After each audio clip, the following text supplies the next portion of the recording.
მერვე კლასელო შენ ვერც კი ამჩნევ ალბათ რა უცებ გადის დრო რა მაინტერესებს იცი ხელოვანი ხალხის ოჯახიდან ხარ დედა მამა ყველა მუსიკასთან თეატრთან ჭიდრო დაკავშირებული და ხა ამ პერიოდში პურის ფული საის ხო ძალიან ისეთი კითხვა მოსალოდნელი პრინციპში იმიტომ რომ ისეთი ხუმრობ არ მივცემ თავს უფლებას თქვენს ოჯახის ბიუჯეტში ჩავერიო მაგრამ ანუ მაინტერესებს თქვენს ოჯახში როგორც ყველა ხელოვანი ადამიანია და წარმოადგენს რა აზრია არსებულ მდგომარეობასთან დაკავშირებით და იქნება და თუ შეიძლება დეტალურად და რაც შეიძლება დრამატულად დრო ბევრი გვაქვს მე მგონი ამას გადრამატულება და რაღაცა აღარ ჭირდება, იმიტომ რომ ძალიან ისეთი სავალალო მდგომარეობაა ჩვენს საქმიანობაში. მე მგონი ნებისმიერი ხელოვნების დარგი არ არის კარგ მდგომარეობაში, მაგრამ ჩვენსაც განსაკუთრებით შეეხო, რომლებიც პირდაპირ მიბმულები ვართ მაყურებელზე და მსმენელზე ამ შემთხვევაში და ძალიან რთულია, რა თქმა უნდა, იყო პირველ რიგში, შემოსავლის გარეშე, რაც ძალიან ბევრ ხელოვანს შეეხო, ძალიან ბევრს და გარდა ამისა, ისიც უნდა აღინიშნოს, რომ არ არის მარტივი სცენის გარეშე და იმ მაყურებლის გარეშე ყოფნა, ვინც მუდმივად არის შენი გულშემატკივარი და გარდა გულშემატკივრობისა, მგონია, რომ ის ძალიან მნიშვნელოვანი და იცი შენ ხელოვანი ადამიანი ხარ ეს გაცვლა ენერგიების და არაერთხელ გვისაუბრია ჩვენ ამასთან დაკავშირებით, აი ეს ენერგიების გაცვლა ძალიან მნიშვნელოვანია ჩვენთვის, რა შეიძლება ვიღაცისთვის იყოს. ერთი შეხედვით არაფერი გამოდიხარ უბრალოდ სცენაზე მღერი ხარ და გადიხარ, იმიტომ არაერთხელ მომისმენია, კაი, ერთი რა გინაღვლება თქვენ გამოხვალთ, იმღერებ და წახვალთ და რეალურად აქ არის ძალიან ბევრი შრე, რასაც ესე შეიძლება ადამიანმა ვერ გაგიგოს თუ არ დგას სცენაზე, თუ ერთხელ მაინც არ მდგარა სცენაზე. ამიტომ გარდა იმ სიდუხჭირისა, რაც მოიტანა პანდემიამ და მოიტანა საშინელმა სიტუაციამ, გვაკლია ესეც მე მგონი ჩვენ ადამიანებს. თუმცა ძალიან მნიშვნელოვანია, რომ მოწოდების ტექსტები მოწოდების ტექსტი გამომდის ახლა, მაგრამ ალბათ ძალიან მნიშვნელოვანია მაინც განწყობა, რაც არის ყველაზე რთული ჩემს, იმიტომ მე არ ვარ მაგალითი ადამიანების, რომელმაც შეიძლება მისცეს მაგალითი, კარგი მაგალითი არ ვარ, რომ მივცე ადამიანებს იმის მაგალითი, რომ კარგ განწყობაზე იყვნენ და კარგ განწყობაზე კი არა, თავარი განწყობა, იცი ის თქმას ვცდილობ, რომ განწყობა არის მნიშვნელოვანი, როგორ შევხვდებით იმ მომავალს, რომელიც ჯერ კიდევ რთული იქნება, ხო, განწყობა არის, თქვა, კარგ განწყობაზე ყოფნას არ გულისხმობ, რა თქმა უნდა. განწყობას გულისხმობ იმას, რომ შევხვდეთ იმ პრობლემებს, რომელიც მყარად შევხვდეთ, მყარი ფსიქიკით შევხვდეთ, იმიტომ რომ ძალიან რთული პერიოდი გველოდება კიდევ წინ. ძალიან მგონია. ამიტომ ვფიქრობ, რომ ის პოზიტიურად და ასე თუ ისე ყოფნა, ეს აი პოზიტივი საიდან და წამოვიდეს ეს პოზიტივი, არავინ არ გვეუბნება ხოლმე ადამიანებს და ხშირად ვფიქრობთ, რომ საიდან ეს პოზიტივი ხომ და გითხრას ვიღაცამ და მიგვანიშნოს, რომ ეს პოზიტივი. ჩვენ პოზიტივებს პოულობთ, რა თქმა უნდა, ადამიანები და ამით გაგვაქვს ყოველი საათი, ყოველი წუთი მე მქონია ეს მომენტები ცხოვრებაში, რომ მართლა ის საათები და წუთები და ამითვლია, რომ ყოფილიყავი, არ დამეკარგა საკუთარი თავი. არაერთხელ. კი, და ჩვენი პროფესიის და ზოგადად სახელოვნებო სფეროში მომუშავე და მოღვაწე ადამიანებისთვის დამახასიათებელია ხშირად სასოწარკვეთილება ჩვენს პროფესიასთან ძალიან მჭიდრო დაკავშირებული იმედგაცრუებები, მაგრამ მიუხედავად ამ ბევრი იმედგაცრუებისა, აქამდე ანუ არასდროს ჩვენ არ გაუტყდით, ხო? და ჯერჯერობით. არ მივატოვეთ ის საქმე, იმიტომ რომ ყოველთვის გვიყვარდა ის, რასაც ვაკეთებდით და ამიტომ ვაკეთებდით ჩვენ არასდროს ჩვენი საქმიანობიდან ვერ ვიტყვით, რომ ნამდვილად მაინც და მაინც მატერიალურად კი. ფუფუნება არ მოუტანია ჩვენთვის ნამდვილად. არ გაგვაფუფუნა ნამდვილად. ხო და ეს ყველაფერი არის мотиваციის და სიყვარულის საკითხი და მე მგონი საკმაოდ დიდი ბზარები გაუჩნდა ამასაც ჩემი აზრით ბევრ ადამიანში და საზოგადოებაში, რაც მეტი დრო დაიკარგება და რაც მეტი დრო გავა უმოქმედებაში, მით უფრო დიდი იქნება ეს ბზარი და მით უფრო რთული შემდეგ. და მე მგონია რომ სახელმწიფო სფერო ზოგადად დაკარგავს ძალიან ბევრი ნიჭიერ ადამიანს, იმიტომ რომ აუცილებლად ბევრი ადამიანი შეიცვლის პროფესიას. იმიტომ კი არა რომ ეს მათ უნდათ, არა, იმიტომ რომ მათ ოჯახები ყავთ სარჩენი და მათ შვილები ყავთ და ასე შემდეგ ძალიან ბევრი პრობლემა არის ამ ყველაფერზე მიბმული. ეს ძალიან მტკივნეული პროცესია, სხვა შეს მე და მამა ვიხსენებდით, უბრალოდ მამა იხსენებდა და უკვე მიყვებოდა რომ 90-იან წლებში, როდესაც მე დავიბადე და მაშინ ძალიან რთული სიტუაცია იყო საქართველოში, ზუსტად იმ პერიოდში ძალიან ბევრმა ადამიანმა, ძალიან ბევრმა კარგმა მსახიობმა დაკარგა პროფესია, იმიტომ რომ ერჩინა საკუთარი ოჯახი, ერჩინა თავი და გადარჩენილიყვნენ უბრალოდ. ზოგიმა იმიტომ რომ უბრალოდ შეეწირა სიტუაციას და ცოცხალი აღარ არის, ხო, ნამდვილად. კი ბატონო, გეთანხმები აბსოლუტურად. მე მგონია რომ აი ზუსტ გავს ეს სიტუაციურად თვითონ ძალიან გავს ამ ყველაფერს, იმიტომ რომ ადამიანებს ზუსტად ესევე ჭირდებათ დღეს გადარჩენა საკუთარი თავის ოჯახების, შვილების და ასე შემდეგ. ძალიან აი მაგიტომ ძალიან სამწუხაროა ეს ყველაფერი, რომ გრძნობ რომ ეს აუცილებლად მოხდება, ბევრი ადამიანი დაკარგავს პროფესიას, შეიძლება ახალი შეიძინოს, მაგრამ ის რისთვისაც შეიძლება დაბადებულია და შეიძლება იყოს ამ პროფესიისთვის შექმნილი, შეიძლება ჩვენ ერთ დღეს მიხვდეს რომ აღარ არის და ის იყოს უბედური ადამიანი, მაგრამ იმიტომ რომ იძულებულია რომ არჩინოს საკუთარი ოჯახი, ამიტომ ხელი მიიღოს თქვათ სხვა საქმიანობას. კი, გეთანხმები, ეს იყო ერთ-ერთი საკითხი, რომელზეც მინდოდა დღეს მესაუბრა, რომ ეხა მშობლები ვართ, სამივეს ყავს შვილი, რეალურად შეიძლება თქვა ახალგაზრდა მშობლების თაობა ვართ. ეხა ჩვენი შვილები დაახლოებით, მაგალითად ჩვენი შვილი და ჩემი შვილი, ეხა რამდენიმე წელიწადში უკვე რაღაც პროფესიას აირჩევენ. რაღაც თავიანთი ნიჭის თუ შესაძლებლობების რაღაც კონცენტრაციას მოახდენენ. ხო და ძალიან დიდი ეჭვი მაქვს და საფუძვლიანი ასე მგონია, რომ ჩვენი შვილების გადაწყვეტილებები პროფესიული თვალსაზრისით ძალიან სიმჭიდროვეში იქნება ხელოვნებასთან. ეჭვი მაქვს. მეც ესე მგონი. აი რომ ჩააბარებენ ჩვენი შვილები და მათი თაობის და მათზე ცოტა დიდი და პატარა თაობის ბავშვები და რომ დაამთავრებენ სასწავლებლებს. თეატრალურს იქნება თუ კონსერვატორიას თუ რა ვიცი, ნებისმიერი სასწავლებელი. აი მე რას შვებიან? აი რო გეტყვის შვილი, რომ აი მისწავლე, დავამთავრე, მე პროფესიონალი გავხდი. კიბნეული კითხვა ყველა მშობლისთვის. ჩვენ დროს ხო იდგა, ანუ ჩვენ რო დავამთავრეთ, იდგა. ჩვენ ყოველთვის მაინც გონდა განწყობა, რომ აი განწყობა. ჩვენი შვილების ცოტა დროს უკვე სხვადასხვანაირად იქნება და არ იქნება აუცილებელი გააგზავნოს შვილები და გააქციო უცხოეთში, რაღაც მინიმალურ რაღაც წარმატებას მიაქციოს თავის საქმიანობაში და რა ვქნათ, მაგრამ ზრთული კითხვის გამიმედა. მე მგონია, რომ ჩვენი შვილების დროს ცოტა კიდე უფრო მეტი სირთულე იქნება სახელმწიფო სფეროებში. როგორ ვისურვებდი რომ ესე არ იყოს ნეტა იცოდე, მაგრამ იცი რა, ეხლა მესმის ჩემი მშობლების სიმართლე გითხრა. როდესაც ჩვენ ჩაბარების საკითხი დადგა ოჯახში, მაშინვე ითქვა, აზრი გამოითქვა, რომ ალბათ უფრო კოკოს ეხებოდა ეს ყველაფერი მაშინ, თუმცა ნაწილობრივ ალბათ მეც, რომ მოდი იქნებ სხვა პროფესიას მიიღო კოკო ხელი. რადგან ამ პროფესიას ძალიან ბევრი ისეთი სირთულე ახლავს, რაც სხვა პროფესიებს არ ახლავს და თუნდაც აი ის როგორ გავაკეთო, როგორ გავიტანო ჩემი თავი და როგორ დავიმკვიდრო საკუთარი თავი, ეს ძალიან ისეთი მნიშვნელოვანია. მე მგონია, რომ საქართველოს ხანდახან არა ხშირად რესურსი არ ყოფნის, მართლა ძალიან ნიჭიერი ვართ, ესე არ არის. ძალიან ნიჭიერია საქართველოს. მაგაზე არ დაობს არა. ზოგადად, ხო, ძალიან.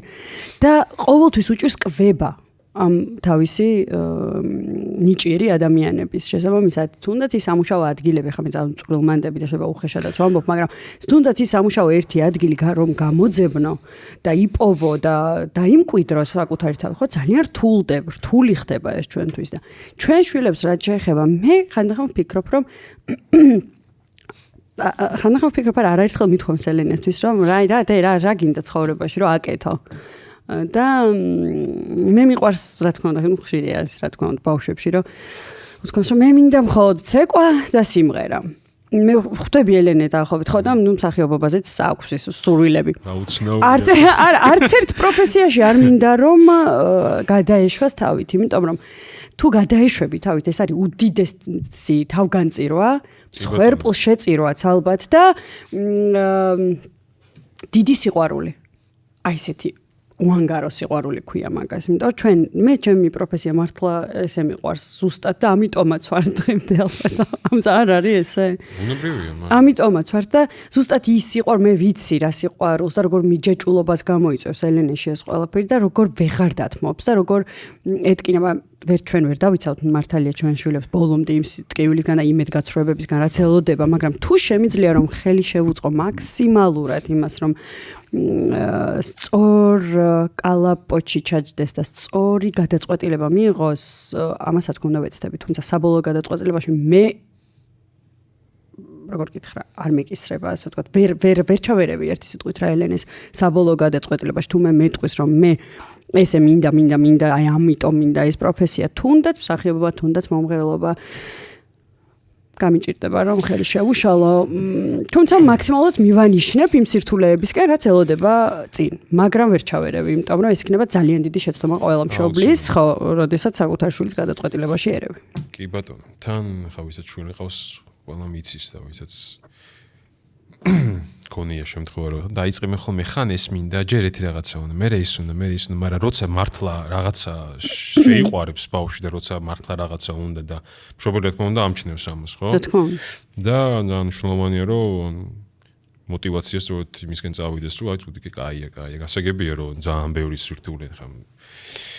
ალბათ ყველა პროფესიას ახლავს თავის სირთულეები. ალბათ კი არა ახლავს, სახელოვნების სფეროებში განსაკუთრებით სიბინძურე და მოდიში და პროჭობას აქვს ხოლმე არის. ჩვენ casting couch-ამდეც მიხონებდეს ის.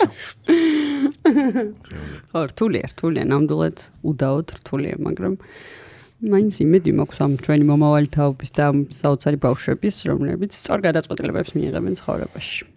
მეტწილად. შეიძლება არის, მე მგონი ჩვენი ქვეყნის და ყველა თითოეული ჩვენგანის რაღაც დონეზე პრიორიტეტი უნდა იყოს ის, რომ თუნდაც ერთი 10 წლის შემდეგ, როცა რაღაც უმაღლეს დაამთავრებენ ჩვენი შვილები და რაღაც განათლებას მიიღებენ, ის პირობები მაინც არსებობდეს, რომ ანუ мотивация ჩაკლისკენ მაინც არ იყოს ყველაფერი და რაღაც წახალისება არსებობდეს თორემ წახალისების გარეშე და мотивацიის გარეშე არაფერი არ გამოახო ახლა პატარა ბავშვი ახლა 16-17-18 წლის ბავშვი მე ამბოხეა იმას შერეული აქვს ყველაფერი და თუ სწორად არ მიმართე ხო მიიღებ ძალიან ცუდ შედეგებს და ჩვენს ქვეყანაში სამწუხაროდ მე მგონი ამაზე არავინ არ ფიქრობს ჩვენთან არის ეხა დღესდღეობით რა დღეს ვფიქრობდი აი ბუმი ასე თქვა რა ყველაზე ესეთი აქტუალური თემები რა არის პოლიტიკა კორონავირუსი თავი დავანებოდაც მთელი მსოფლიოს ტკივილია ეს არის პოლიტიკა და სოციალური ქსელები всё აქედან ფულს მარტო ერთი ტოვებს ხო და ეს ყველაფერი აძლევს мотивациას ხო რომ წავიდეს პოლიტიკაში არა ვიღას უნდა სპორტი ხო ყველაფერმა მეორე პლანზე გადაიწია და თეატრი კინო სად არის მუსიკა არა პოლიტიკა ბაგლახ ხო სამწუხაროდ ნამდვილად ძალიან ოპტიმისტურად დახატე რომ შემდეგ თაობას უნდა დახვდეს ესეთი გარემო რომ мотивация კონდეს და საარსებო მინიმუმი რო კონდეს დაასყისთვის მე მგონი ეგ არ იქნებოდა ცუდი ხო და ეგ ძალიან დიდი ნაწილია ჩემი ეს мотивацიის საარსებო მინიმუმი? დაწყებით ეტაპზე? შენი საქმიანობიდან რასაც თავი ჩააკალი და რაც ისწავლია და გტკენია და გიტერია და იმის მონეტიზაციის საშუალება რაღაც დონეზე მაინც დაგიფასდეს ხო ეს ხო ელემენტარული კამერა როდესაც ყოფილვარ საქამომდე საქართველოში რეგრიალობა ეხა სახალხო არტისტებზე არ მაქსაუბარ და შემდეგ არა ძალიან სამწუხარო სიტუაცია მაგ რა თქმა უნდა არ არის ყველაზე ღარიბი ხალხი საქართველოში არის სპორტსმენები მხატვრები მსახიობები მომღერლები ყველაზე ღარიბი ადამიანები არა და რეალურად კულტურა უნდა იყოს პრიორიტეტი ნებისმიერი ქვეყნისთვის და არის ეს ქვეყნები არსებობს კი არის ნამდვილად და ძალიან მნიშვნელოვანია რეალურად რაზეც დგას ერი ბოდიში გაწყვეტინებ ეს არის კულტურა ანუ მეტი არაფერი. არა, ხა კულტურის და სპორტის გარეშე კულტურა ზოგადად მოიცავს ძალიან ბევრ რაღაცას, ხო? ესე არ არის ხა ვიწროთ პირიქით. ამიტომ ძალიან მნიშვნელოვანია რომ ამ კულტურას რაღაცნაირად ვიღაცას ძალიან ეტკინოს ამაზე და შეესტკიოდეს გული ისე როგორც ჩვენ მე შენ და ჩვენ კოლეგებს შეგვტკივა, იმიტომ თუ არ გეტკინა და თუ არ განიცდი შენი ქვეყნის კულტურა რომ რაღაცა ძალიან ცუდ მდგომარეობაშია, მაშინ რა თქმა უნდა გადადის მეორე და მეხუთე პლანზე და აღარ ხარ მნიშვნელოვანი. ღირსი ხარ რომ გეტკინოს კულტურა. თუ არ გიყვარს კულტურა, მაშ გეტკინოს კულტურა. ესე იგი მარიამ მოგენატრა სცენა, მოგენატრა სიმღერა, ხალხი, მოგენატრა დირიჟორი, მოგენატრა ორკესტრი, გუნდი. ძალიან მომენატრა, ძალიან მომენატრა. რომ სპექტაკლს ისურვებდი რომ დაიდგას რომ რა სპექტაკლს იმღერებდი.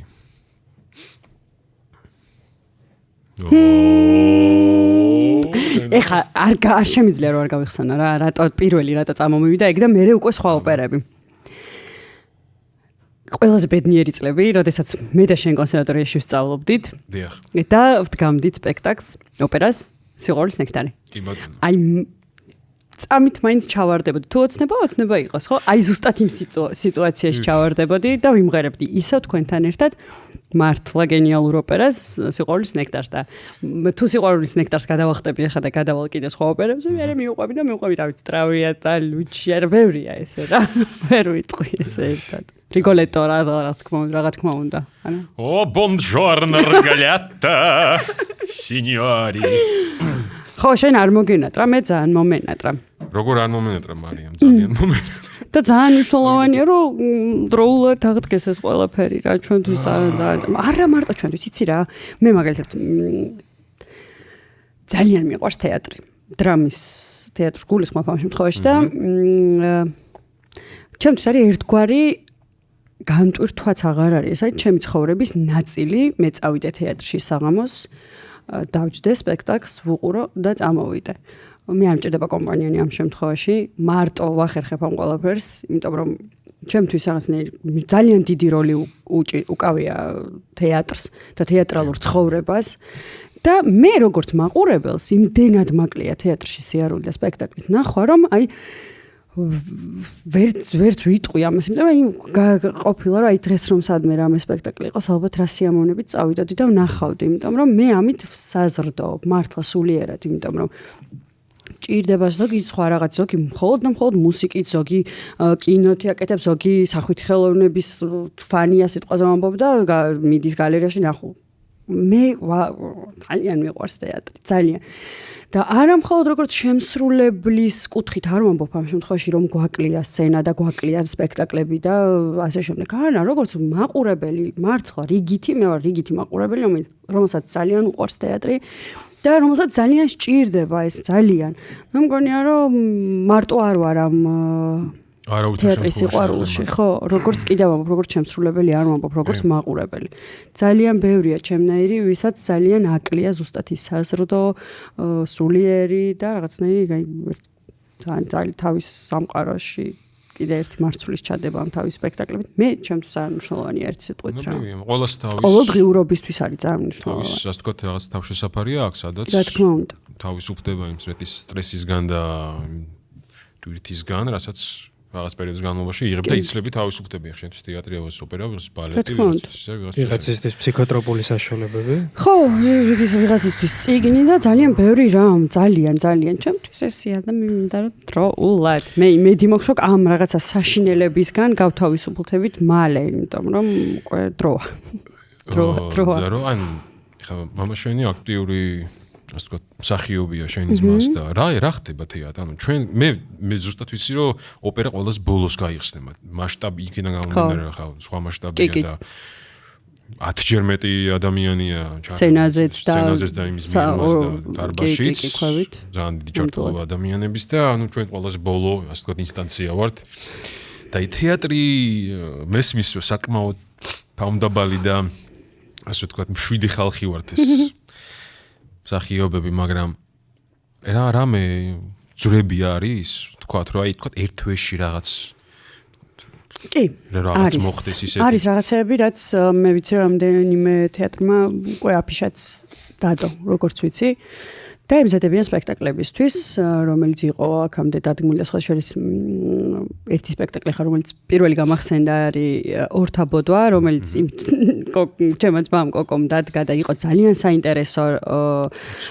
ხო, გარეთ ითამაშეს ეს სპექტაკლი ღია სივრცეში და კაჭრეთში მოხდა ეს ყველაფერი და ძალიან საინტერესო ფესტივალი იყო, იმიტომ რომ აი ესე გადაიცემოდა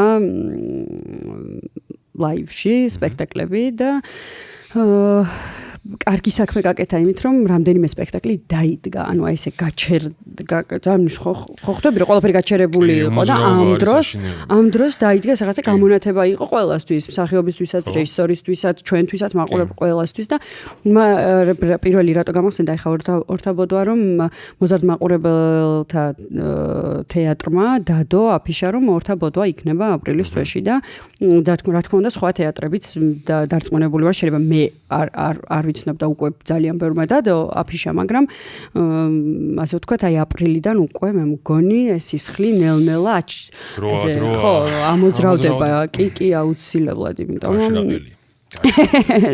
ძალიან დროულია უკვე გვჭირდება. ხო, არ გიფიქრია, გიორგი, რა სპექტაკლები დაიდგმება კორონავირუსის შემდეგ? ანუ გულისხმობ ჟანრს, გულისხმობ ხო, ჟანრს ამ შემთხვევაში უფრო რა. ძირითადად ეპიდემოლოგიური პოსტაპოკალიფტიკური მე მგონია რომ ძალიან ბევრი კომედიური ჟანრის სპექტაკლი დაგჭირდება ადამიანებს, რომ რაღაცნაირად ამ სტრესიდან გამოვიდეთ, იმიტომ რომ მართლა ვამბობ. კარგი, ისეთი თუნდაც მელოდრამა იყოს, თუნდაც ვოდევილი იყოს, ნებისმიერ მე კომედია ძალიან მენატრება, მაგალითად აქამდეც მენატრება და სხვათა შორის რეჟისორების გასაგონად ვამბობ. ძალიან მიყვარს კომედია, ძალიან. მიუხედავად იმისა, რომ სხვა ჟანრები ძალიან მიყვარს, მჭირდება ხანდახან ეს კომედია, რომ ნახო, კარგი კომედია, ხარისხიანი და გემოვნებიანი და მე მგონია, რომ აი ამ სიტუაციამ იმდენად დაგვანარცხა მიწას და იმდენად რთულ მდგომარეობაშია ჩვენი სულიერი მდგომარეობა, რომ კარგი კომედია დაგვამშვენებდა. ჯანო, გვეტყვირა მე საინტერესო. ან შეკითხვა ხო არ გაქვს? ძალიან ცნობის მოყარე თუ დუმარე თუ არა. სამ საათიანი ძილის შემდეგ ძალიან ძნელია ეს ნორმალ დონეზე ვაფერი. Boring you my friends. კი, მაგ შეკითხვა. მიუხედავად იმისა, რომ ამ მაგიდასთან სტომთაგან მე უხუცესი ვარ, ასაკით მყავს ყველაზე პატარა შვილი, არის 5 წლის ნახევრის. ასეთი კითხვა მაქვს, რა განსხვავება დაინახეთ, თქვათ 5-6 წლის ასაკსა და თქვათ 9 წლის ასაკს შორის. როგორ შეიცვალა თქვენი შვილები, ორივესთვის არის ეს კითხვა. როგორ შეიცვალეთ ინტერესები, ზოგადად რა მიმართულებით განვითარდა მათი პიროვნება. ანუ როგორ ატყობთ, ეხლა შეიძლება იმის თქმა, რომ თქვათ 5 წლის ასაკიდან გავიდა კიდე 5 წელი, ხო? ოკეი, კიდე 5 წლის შემდეგ, აი ეხლა უკვე შეიძლება პროგნოზირება იმის, რომ კიდე 5 წლის შემდეგ რა ინტერესები ექნებათ, რა ადამიანები იქნებიან? ესე ყველა ვცდილობთ, რომ პროგნოზები გავაკეთოთ, თუმცა მე მეშინია პროგნოზების ზოგადად არ მიყვარს. და ვცდილობ, რომ საკუთარ თავთანაც ეს ყველაფერი მაქსიმალურად დავბლოკო, იმიტომ რომ არავინ არ ვიცით როგორ აწარი იმართება, ამიტომ რთულია ჩემი აზრით პროგნოზის გაკეთება, არ ვიცი გიორგი როგორ ფიქრობს, მაგრამ იცი 5 და 6 წლის ელენე კი არა, უფრო პატარასაც გეტყვა, 3 და 2-ის რო იყო და იქამდეც, როდესაც მან დაიწყო ხასიათის გამოვლინება, ეს ტირილშიც ეწყობოდა. გამოხესდვაშიც ეტყობოდა, ყველაფერში ეტყობოდა და მე ვგრძნობდი რა ხასიათის პიროვნებასთან მქონდა შეხება. ზუსტად ის ელენეს თვალი აქვს დღესაც, აი პირველად რა შევხედე და მივხვდი, რომ ეს არის პიროვნება და ეს არ არის მხოლოდ ჩვილი და ბავშვი და პატარა. ამიტომ ამ კუთხით დღეს, როდესაც ელენეს თვალებს უყურებ, მე ვხვდები, რომ მისი მტკიცე და ძალიან ესეთი ხისტი ხასიათი სხვათა შორის დღემდე ძალიან ესეთ ბობოქრობს მასში. არ ვიცი როგორ იქნება 5 წლის მერე, შეიძლება ეს გაათმაგდეს და გაასმაგდეს, კაცმა არ იცის როგორ და წარიმართება მისი პიროვნული ჩამოყალიბება, მაგრამ ერთადერთი რასაც ვცდილობ ყოველთვის ყოველთვის ვფრთხილობ ალბათ პირველ რიგში მასთან ურთიერთობას, მაგრამ რასაც ვცდილობ არის ის, რომ ვასწავლო რთულია ვასწავლო. მივიყვანო თავისუფლებამდე ალბათ. Okay.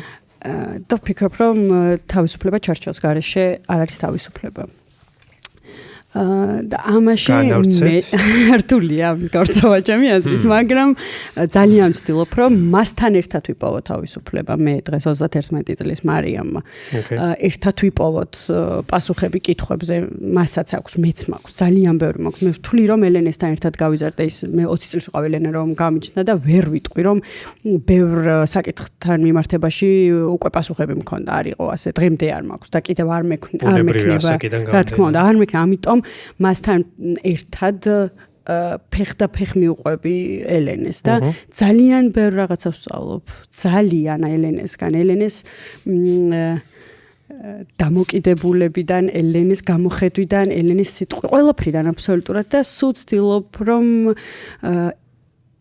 მასთან ერთად გავიარო ის ძალიან რთული გზა და ის წლები, რომლებიც მე მელოდება თუნდაც აი ხა 3 წელიწადში ელენე უკვე თინეიჯერობის ასაკში შევა და რაღაცა ალბათ ძალიან შეიძლება და ჩვენ იმდენჯერ გვიკამათია, ამის თავისუფლებასაც ვაძლევ მე, იმიტომ რომ კამათში ძალიან ბევრი რამე იბადება და ძალიან მნიშვნელოვანია შულთან ესე გახსნილი ურთიერთობა ამ მხრივ. თან ჩვენ ძალიან კარგი მეგობრები ვართ, რაღაცა გაიცვით ეს სიტყვა ამ ბოლოს, ჩვენ მე შულთან მეგობრობ თუ რაღაცა, მაგრამ მართლა ესეა, მართლა მეგობრობ. ჩვენ იმდენი საიდუმლო გვაქვს, რომ აი ჩემ ძალიან ახლო მეგობრებისთვისაც არ მithkom ისეთ რაღაცები, რაც ელენესთვის მithkom. ის არის საოცარი გოგოა მართლა ჩემთვის, როგორც შვილი, ისე არ ვლაპარაკობ ამ შემთხვევაში, როგორც პიროვნება, რომელსაც ვეურთიერთები მე ყოველდღიურად.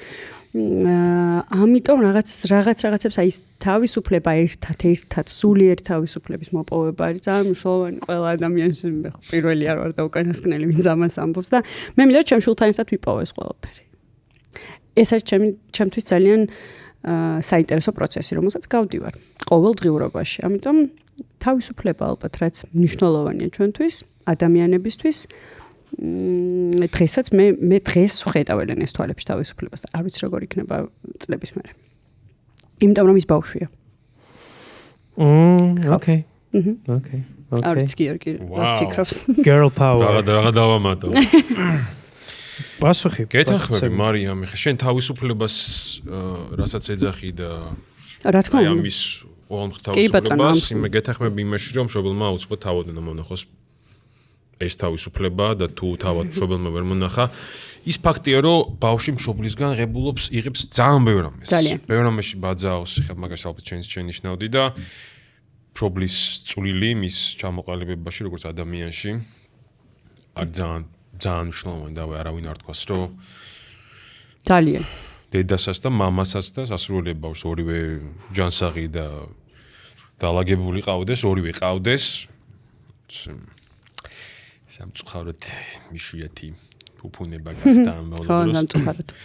მაგრამ ეხა შენ რაც თქვი, მაგრამ ეს ძალიან ფუნდამენტური ხასიათის თავისებურება, რასაც ბავშვი ყოველ ასაკში აჩენს. ყოველ ასაკში ამჟღავნებს რაღაც კონკრეტულ თვისებებს. აი მაგალითად, ეხა ნიჭიერება არის რა, ყოველთვის ერთი რაღაც თავიდანვე რაღაც და შეამჩნევ, რომ ამაში ნიჭიერია არის და არის ის დიდად არ იცვლება. აი ესეთი რაღაცები ცვლება, როგორც არის თქვა, გემოვნება, ჩაცმის სტილი, საჭმელები, ეგეთი სულ ეცვლება ჩემს შულს. აი 2 წელიწადში ერთხელ, 3 წელიწადში ერთხელ იცვლება რა, სტაბილურად. ეგ ელენესთან ისე რა თქმა უნდა. და შენას თქვი, რომ ანუ შენ შულთან ერთად იზრდები და მისგან ძალიან ბევრი რამე სწავლობ, მეც ანალოგიურად მასე ვარ და ყველა მასე უნდა იყოს ჩემი აზრით, იმიტომ რომ რაც თითქოს თავის დროზე ჩვენ ვისწავლეთ და ჩვენი სწავლით ჩვენ მშობლებსაც ვასწავლეთ მაშინ ის ჩვენ ახლა აღარ გვახსოვს. და აი გვახსენდება ხოლმე რა, შულთან ვა, მახსოვს მეც რომ ესე ფიქრობდი და რომ მეგონა რომ ჩემი მშობელი ვერ ხვდება ამას და მე უფრო ჭკვიანი ვარ, იცი რა, ჭკუაში რომ ცდილობს ჩვენი შვილი ჭკუაში და რომ ზიხარ ამბობს და აი ან სულიებები სულ არის ჯანო, სულ სტაბილურად. და ისეთი რომ შეიძლება ისეთი რაღაც შეიცვალოს და ისეთი რაღაცა მოხდეს, რაც ვერ ვიფიქრებ, რომ თვლი რომ აი ეს ამას იმდენად მოწონს და იმდენად უყვარს ამის კეთება, რომ ამას ალბათ ბოლომდე გააკეთებს და გავა 1-2 თვე და აღარ მინდა შენ მაგალითად ბალეტზე დადიოდი, ხო? კი. აღარ უნდა ბალეტი. ჩემმა შრომაზეა რომ 2 თვე ბალეტი. Nope. ჩემი შვილი რამდენიმე კვირა ციყვია ასე რომ თქვენ გაგიმართლათ. მართლა, ხო ესეთ. ეგ შეიძლება ჯანო მინდა. კი, უცილებლად წელიწადში აღარ იქნება. ნუ თუ გავითვალისწინებთ რომ იპოდრომიდან 100 მეტრში ვცხოვრობთ, შეიძლება მივიდეთ ხეზე დამხვდეს. შენი ბავშვი ძალიან ცნობის მოყვარე. ძალიან. მაგის კულტივაცია ვცდილობ. ლიკინა რაც ძალიან კარგი. ძალიან აბრალად თქო. საფათოც არის, ანუ ბევრი რომ ეს იწოვს ყველაფერს. აქეთ-იქიდან და კარგია რომ აქვს ესეთი პირობები და აქვს ესეთი მშობლები რომ ძირითადად მიეცემა საშუალება აითვისოს და შეიცვალოს კარგი რაღაცეები ამ ცხოვრებიდან ძალიან კაია. თქო. სხვათაშორის გიტარა რო დაინახა აქ ელექტროგიტარა ჩვენი დაინახა. ვაუ, ეს რა არის? შეიძლება ჩავრთო. ვაუ, სულეთი გადამიღანო. გაგიჟდა ბავშვი ამ გიტარაზე რა. არა და ბავშვს სახში აქვს ერთი ინსტრუმენტი. ეტყობა გიბსონია. ლესპოლი უყიდეთ ბიჭო ბავშვს. გიბსონი ცოტა ადრე არის, მაგრამ სმენა აქვს. მისი ძიძა, მისი გამზდელი ბერეთ პრომეტი არის, ვიდრე ძიძა.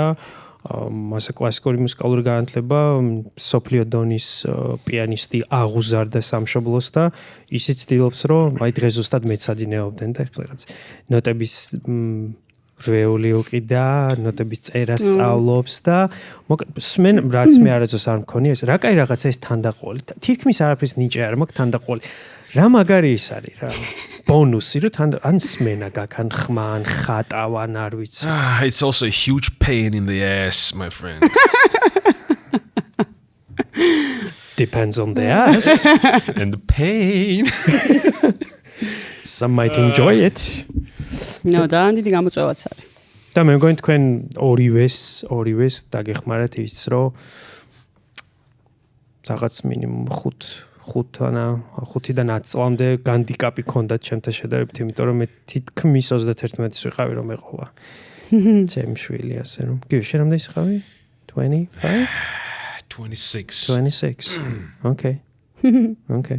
5-დან 10 წლამდე. გავითვალისწინებთ ჩემს. გმადლობთ. You're doing fine. I'm doing all right. მაგრამ ბოლოს შოდის გამღერდი. ხმა რა მდგომარეობაში არის არა. გამღერდი კი. ვერ დავიჩემებ რომ არ გამღერდი, იმიტომ რომ თუმცა ეს მოხდა ძალიან ბევრი თვის შემდეგ. ძალიან ბევრი თვის შემდეგ. აღარც ვიცი რამდენი თვის შემდეგ. იმიტომ რომ მარტის მერე მოგიხსენება გაჩერებული ოპერა. როგორ იყო შეგრძნებები? ანუ მეგონა რომ მე არ ვიყავ მომღერალი. ვიღაც სხვა პროფესიის წარმომადგენელი უბრალოდ ერთ დღეს ჯანო იყავი. უბრალოდ ერთ დღეს რომ გაიღვიძებ და მოდი ხომ არ გავმღერდე. აი ესე რაღაც სხვა პროფესიიდან ვიყავი აშკარად. და ვარ რაღაცა თავიდან თითქოს აი ესე ნაბიჯ შეწარმოიდგინე ცოტა ესე ფორმა მივეც საკუთარ თავს ნელ-ნელა. არც ისიც ვემზადები, არ ვიცი, გრანდიოზულისთვის რაღაცა ეთყო, რაც ნამდვილად არ ჯერჯერობით, მაგრამ ყოველ შემთხვევაში აი ეს გამღერებას და ჩვენ სტიმული იმისა, რომ რაღაც შეიძლება მოხდეს არ ვიცი აიდან, მაგრამ ფაქტია, რომ ეს სტიმული საკუთარ თავს მივეცი თუნდაც გამღერებით. აბა სხვა არავინ არაფერს არ მოგცემს, შენ თუ არ მიეცი შენ თავს. მარია. ხო, რა ვიცი, ვეცადე. რის თქმა მინდა, იცი? ეს სხვათაშორის დიდი ხნის განმავლობაში რომ ხმას არ იყდა არ მღერი ადამიანი ის უბნები ანუ შენი ფიზიოლოგიის რომელიც ყოველდღიურად ჩართულია ჯო ისვენებს ანუ ისე დონეზე რა რომ ანუ რეალურად რო იწყებ მე სიმღერას კი გასული ხარ ვაფშე სხვა ანუ მარტო ხმა და ბგერა ხო არ არის ანუ სიმღერა ანუ კომპლექსი არის ძალიან ბევრი ფაქტორის შეგრძნებები გაქვს დაკარგული შეგრძნებები ხო ანუ ტექსტი არ გახსოვს ის არ გახსოვს გრძლიობა არ გახსოვს ვაფშე რა ხდება არ გახსოვს მაგრამ ხმა ადგილზეა დასვენებული კაი დადინჯებული ჩასუქებული სხვათაშორის ეგ პირველი 2 დღე არის ხოლმე როდესაც მაგას ვგრძნობ მე შეიძლება ეს შეიძლება კი რა ძალიან ინდივიდუალურია ეს შეგრძნებებიც რა თქმა უნდა ყველა მომღერალს თავის შეგრძნება და ხმა აქვს თავისი ვოკალის მაგრამ ჩემს შემთხვევაში როგორ არის? აი პირველი დღე ძალიან რო გამღერებულ ვარ, აი დიდი შესვენების შემდეგ, აი ძალიან სუყეს ზუსტად რო აღიქნე დასვენებული რაღაცა, მაგრამ მეორე მესამე დღიდან უკვე იწყება რო ხვდები რომ სხვა რაღაცეები მნიშვნელოვანია კუნდების ჩართვა, თელი ფილოსოფია რომელსაც არ მოუყვები ახლა პირდაპირ ეთერში, ვერ ხო, უბრალოდ დავღლით ჩვენს მსმენელს. არ არის ეს საინტერესო შიდა სამზარეულო რა თქმა უნდა. აი მესამე მეოთხე დღიდან უკვე მეწყება რომ ხო, აღარ არის ჩემი ხმა ისეთი დასვენებული. ხო. კი.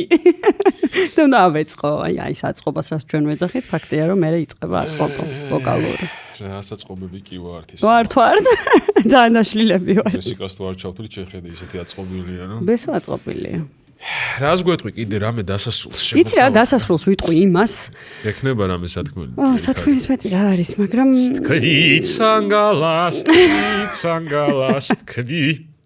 სანგალას რა მოგახსენო, მაგრამ უგონა. ძალიან პოზიტიურად მინდა რომ ვიყო, მაგრამ ვერ ვარ ჯერჯერ. იცი, მე მგონი აქ მსხდომთაგან ყველაზე პოზიტიურად მაინც შეგე. მართლა ძალიან პესიმისტური იყო აქამდე ყველაფერი, ვინც იყო? არა, დღეს აქ თulis მოცემულ მომენტში. ხო, ძალიან მოცემულ მომენტში ხო, მე და დამიჯერე ვაიბიც იგზნობა რა. ვაიბი. არა, სხვაით არ გამოდის რაღაცა ვერ ვეთავსებით ცხოვრებას. ხვდები, მაშინ უნდა წავიდეთ თავდაღმართისკენ, სადაც ძალიან მარტივია სვლა, ძალიან მარტივია, დაეშვები და ჩახვალ უპრობლემოდ. აღმასვლა რა თქმა უნდა ძალიან რთულია ყოველთვის. ძირი არა აქვს მაგას ძირი. ნუ, აღმასვლა არის ძალიან რთული, მე ესე მგონია და სადაც ოფლი იღვრება, ნერვების ფასად გიჯდება, სისხლიც იღვრება სამწუხაროდ, ყველაფერი ხდება, მაგრამ აღმასვლა უნდა განვაგრძოთ. კაცობრიობა ამისთვის არის დაბადებული, რომ იაროს ზევით და არა ქვევით. ძალიან რთულია. ხა ეს მართლა კიდე ვამბობ, რომ მოწოდების ტექსტები არ არის. უბრალოდ არის ის, რომ სხვანაირად არ გამოდის ცხოვრება და სხვანაირად უბრალოდ ვერ ვაგრძელებ, არ სუნთქავთ და მორჩა და არ სუნთქვა არ არის გამარჯვება ჩემი აზრით. მასე იქნება ისედაც მარია. ისედაც არ ვიცი, ხელი თუ არ შევუწყოთ არაფერი არ იქნება. ხელი თუ არ შევუწყოთ ერთმანეთს, ან ჩვენ ერთმანეთის გარდა არავინ არ გვყავს რეალურად, ხო, ადამიანებს ერთმანეთი გვყავს აქ. რატო შენი სახელმწიფო და მთავრობა ძალიან განვავრცობთ მაგ თემას ამ შემთხვევაში. ერთმანეთი გვყავს, ადამიანებს გვყავს ერთმანეთი და ერთმანეთს ესე ზურგზე ვაწვევით, რომ განვაგრძოთ რაღაცეები, ხო? ერთმანეთი ჩვენთვის არავის არ მე შენ მყავხარ, მე შენ მყავარ და ჩვენ ჩვენი სამეგობრო გვყავს, ხო? რომელსაც I got you. ოქროს ფასი აქვს ჩემთვის პირადად. Under my skin. ასე იქნება ყოველთვის, მარია. უნდა იყოს. და ეს ამოგვიყვანს ისევ, თორე სოციალური ქსელებში აქტიურობა და ნიუსების ყურება არ იზავს არაფერს. და არ ჩაანაცვლებს იმას, რაც ერთმანეთს უნდა გავაკეთო, ვაკეთებ კიდევაც. მე მნიშვნელოვანია, რომ მოგვეცეს ჩვენი საქმის ერთმანეთისადმი რაღაც ასე თუ ისე მეტნაკლებად პოზიტიურ ძრებს და რაღაც თანადგომას და რაღაც ერთსონობას ასე თუ ისე ვგზნობ. ცოტა ბრძოლის უნარიანობას უჩივით, ჩემი აზრით. და არც ეგ არის გასაკვირი ისეთ სიტუაციაში გვიწევს ცხოვრება სამწუხაროდ. ბოლო ერთ წლის განმავლობაში სიტუაციურად თუ ყველა ყველაფერი გაკეთა იმისთვის, რომ ბრძოლის უნარიანობა ადამიანების დასუსტე კიდევაც რაღაც დონეზე, მაგრამ ჩვენ გავიმარჯვებთ, მარია. ანუ იმედაც საუბრობთ, ანუ ყველაფერს აქვს თავის დადებითი მხარე. აი მანდაც უნდა ეძებო мотиваცია. მაგალითად, ის რომ ამ ბოლო ერთ წლის განმავლობაში დემოგრაფიულად ძალიან სერიოზული კი, ძრები წინსვლა გვაქვს, რა მაგარია. კი. ძალიან. ანუ ბევრი ადამიანი შეხვდა მუცლით ისეთი, ვინცაც გამიგიერო, თქოთ, ანუ პრო კარიერისთვის ჰქონდა დრო გადადებული, ზოგს იმისთვის, ზოგს ამისთვის და დადიან მუცლებით ბავშვებს ელოდებიან, რა ძალიან კაია. ძალიან, მაგაზე კარგი არც არაფერი არ არის. აკეთეთ ბოუშები. აი საქმეა მაი. ძალიან მედნიერი ვარ, რომ მე თქვენთან გავატარე ეს არ ვიცი რამდენი ხანი, საათი და რაღაცა წუთი, ხო? გაფრინდად რომ ძალიან სასიამოვნო იყო თქვენთან საუბარი ძალიან და მე იმედი მაქვს რომ პირველი და უკანასკნელი არ არის ჩვენი შეხვედრა ამ სივრცეში. ხო? ხო, მე იმედი მაქვს რომ შევხვდებით კიდევ არაერთხელ. აქ მინდა კიდე 1-2 ჩვენი ასე ვთქვათ ამპლიტუდის ჩავსვა რომ კიდე 1-2-რად სახელისო გახდება ეს ყველაფერი. აუცილებლად. ველი შემდეგ სტუმრობას. მოწვევას ველი. მოგესალმებით.